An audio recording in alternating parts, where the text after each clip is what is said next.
What's causing Tropical Storm Harvey's unprecedented rainfall? Tropical Storm Harvey, which made landfall as a hurricane late Friday, August 25, near Corpus Christi, Texas, has been battering communities in southeastern Texas with periods of intense rainfall, flooding streets and homes, forcing thousands of people into shelters and killing at least 10 people so far. And the storm is not over yet.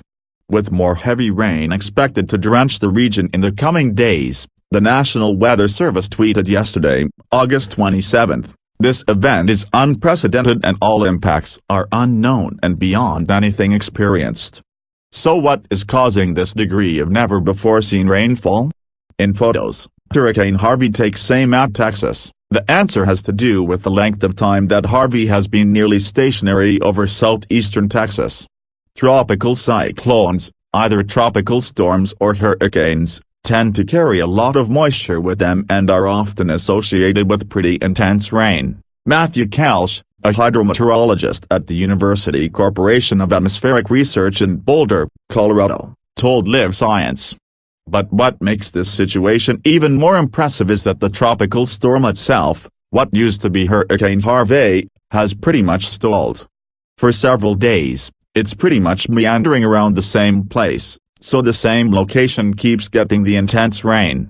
This is because there's a high-pressure system blocking Tropical Storm Harvey's movement, said Dave Gotches, a scientist at the National Center for Atmospheric Research, also in Boulder. In other words, Harvey has become stuck. Parts of Houston and the surrounding areas have already been hit with more than 20 inches, 51 centimeters, of rain, and the National Weather Service's, NWS, latest public advisory says isolated storm totals may reach 50 inches, 127 centimeters, over the upper Texas coast. The NWS further warned that, Texas rains are currently producing catastrophic and life-threatening flooding over large portions of southeastern Texas.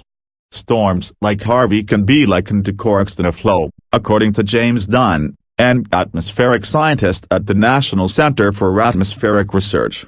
If you imagine dropping a cork in a river, it follows the path of the river, and in the case of Harvey, the river gave up its guidance and the cork just wandered aimlessly around coastal Texas.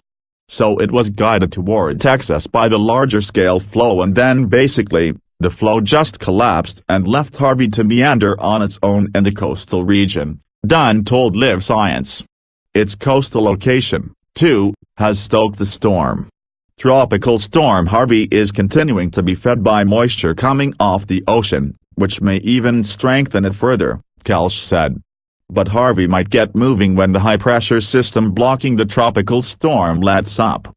That system appears to be sort of weakening later this week and there are resuming of upper-level winds to start to move the system northward and then out to the east, Gotches said.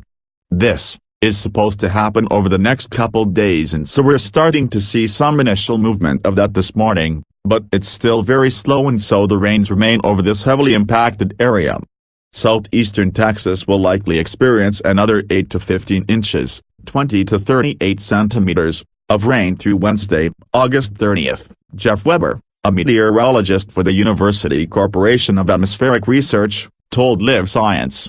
But this may not be the end of Harvey's massive destruction. The concern will shift eastward as Harvey starts to come out of Texas and people in Louisiana should be very cautious and keep an eye to the sky because it's moving in their direction, Weber said. Lake Charles, in southwestern Louisiana, has been getting a lot of this impact and they will continue to get a lot more, and I suspect New Orleans could get impacted come Wednesday with significant rainfall of up to 10 inches, 25 centimeters. A list of available shelters, maintained by the American Red Cross and partner agencies, for those forced out of their homes due to Tropical Storm Harvey can be found on the American Red Cross website. Live Science's sister site, Tom's Guide, has also put together a guide for how to make online donations to victims of Tropical Storm Harvey.